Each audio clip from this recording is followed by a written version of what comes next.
सभी को जय श्री कृष्णा। ज्योतिष एकाग्र चैनल में ओम प्रकाश शर्मा आप सभी का हार्दिक स्वागत, हार्दिक अभिनंदन करता है। आज का जो विषय है वो जन्म पत्रिका के 5वें स्थान पर यदि सूर्य ग्रह स्थित हो तो ऐसे में इसके शुभ और अशुभ परिणाम किस तरह से हम ज्ञात कर सकते हैं, आज इसी बारे में हम चर्चा करने जा रहे हैं। जन्म पत्रिका का 5वां स्थान पर सूर्य बहुत खास महत्व रखता है। कारण क्या है?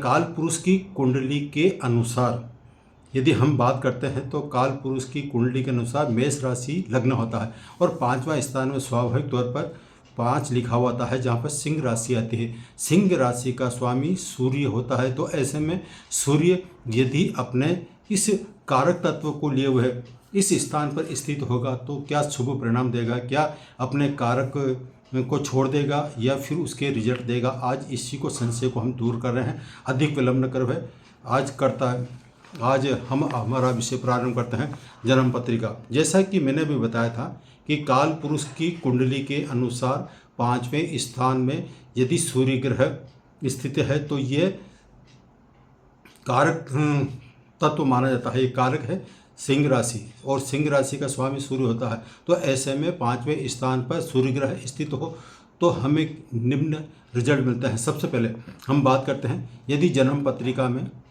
5वें स्थान पर राशि कोई सी भी हो, लेकिन यहाँ पर 5वें स्थान पर सूर्य स्थित है और यदि वो अग्नि तत्व जो है मेष सिंह धनु राशि आती है, तो इनमें से किसी भी स्थान पर यदि सूर्य स्थित होगा तो ऐसे जातक की उच्च शिक्षा जो है पूरी तरह से निर्विघ्न हो, किसी बाधा के उच्च शिक्षा वो प्राप्त कर ही लेता है, किसी प्रकार की उसमें बाधा नहीं आती है और उसका जीवन उस स्तर पर होता है। उसको यहाँ तक कि राज्य सेवा करने का भी मौका मिल सकता है और शर्त यह है कि यहाँ पर ये सूर्य ग्रह किसी पापी ग्रहों से प्रभावित नहीं हो, शिक्षा पूरी होगी और अपना स्तर ऊंचा रहेगा।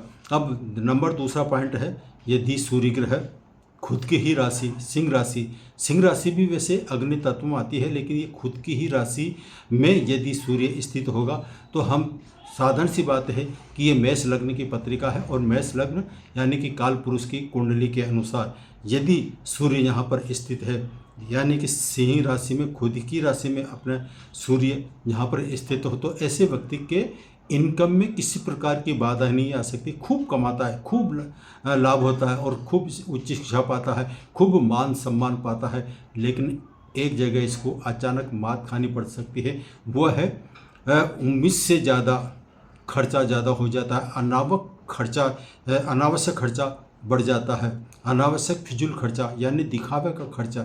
ऐसा व्यक्ति कमाता तो बहुत है लेकिन फिजूल खर्चा भी शान शौकत में कर बैठता है। अब आता है जल तत्व राशि में। यदि जल तत्व राशि जो है यो है कर्क, वृश्चिक और मीन, इनमें से किसी एक में भी सूर्य ग्रह स्थित होगा तो सूर्य अपने यहाँ पर जो प्रभाव देगा वो ऐसा व्यक्ति स्वार्थ स्वभाव को होगा, उसमें स्वार्थ है, कूट के भरा होता है, वो मतलब की बात करता है। मतलब आपसे है तो आपको अपना सगा बना लेगा और आप एहसास भी नहीं कर पाएंगे कि ये मेरा मित्र है और आप समझ बैठते हो कि ये मेरा अपना हो चुका है, जबकि ऐसा नहीं है। वो सिर्फ स्वार्थ के खातिर आपसे मित्रता करेगा, आपसे व्यवहार करेगा और स्वार्थ निकलने के बाद में ऐसा व्यक्ति धोखा भी दे सकता है। इसलिए ऐसे व्यक्तियों से सावधान रहे। और यदि जन्म पत्रिका में यही पृथ्वी तत्व राशि जो है यह वृषभ, कन्या और मकर आती है और यहाँ पर यदि इनमें से किसी में भी यदि सूर्य ग्रह स्थित हो तो ऐसा व्यक्ति जो है यह पृथ्वी तत्व के कारण इसमें एक तो सहनशीलता ज़्यादा रहती है और सहनशीलता के अलावा ऐसा व्यक्ति जो है स्वभाव से थोड़ा क्रोधित हो सकता है, इसका उग्र स्वभाव हो सकता है। पृथ्वी तत्व है, सहनशीलता तो रहती है लेकिन सहनशीलता कुछ समय के लिए रहती है और अचानक ये क्रोधित हो बैठता है।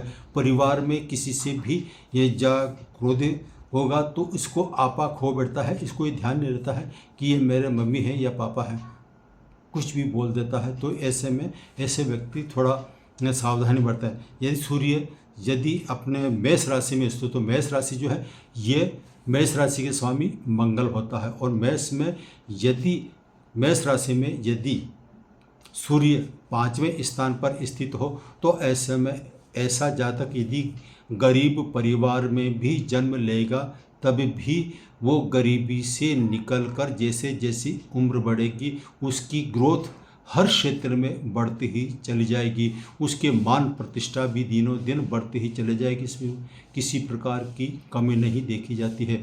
अब इसमें जो है सूर्य उसको ऊंचाइयों तक ले जाता है, यहाँ तक कि यदि इस पर किसी तरह से राहु का संबंध बन जाए तो ऐसा व्यक्ति राजनीतिक क्षेत्र में भी जा सकता है। अब 5वें स्थान पर सूर्य के साथ गुरु का संबंध या तो 5वें स्थान पर गुरु जो है युति बनाए सूर्य के साथ में, या फिर दृष्टि संबंध अपने सूर्य की दृष्टि 5वीं 7वीं या 9वीं किसी भी प्रकार से इसका दृष्टि संबंध हो जाए। जैसे फॉर एग्जांपल बताता हूँ, सूर्य यदि 5वें स्थान पर है और गुरु यदि 11वें स्थान पर है तो इसमें सप्तक दृष्टि पड़ जाती है। तो ऐसे में ऐसे व्यक्ति को गाइडलाइन अच्छी मिलती है, इसके गुरुजनों का बहुत आशीर्वाद रहता है। इससे समय समय पर विपरीत परिस्थितियों में भी इसके साथ भाग्य के साथ जरूर देता है। ऐसा व्यक्ति यदि धार्मिक प्रवृत्ति अपनाए तो किसी भी क्षेत्र में ये मात नहीं खा सकता है। ऐसे व्यक्ति को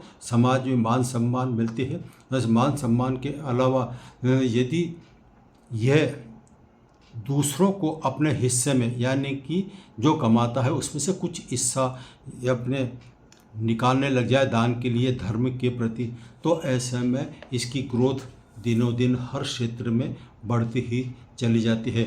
जन्म पत्रिका के 5वें स्थान में सूर्य जो है वो संतान संबंधी होता है, तो यहाँ पर संतान का यश मान कीर्ति जरूर बढ़ती है। जब सूर्य 5वें स्थान पर होगा तो एक बात तय है कि वो सूर्य जिसके जो बच्चा होता है यानी कि जो संतान होती है वो संतान भी पिता के समान ही जीवन में ग्रोथ करती है, उसको भी मान सम्मान मिलती है संतान की तरफ से। उसको चाहे कुछ समय के लिए कष्ट आ सकता है लेकिन मान सम्मान में उसके कमी नहीं रहती है। तो आज हमने बात करी जन्म पत्रिका के 5वें स्थान पर गुरु की क्या संबंध हो सकते हैं, क्या रिजल्ट आ सकते हैं। आज इतना ही, फिर मिलेंगे नए विषय और नए सब्जेक्ट के साथ। सभी को जय श्री कृष्ण।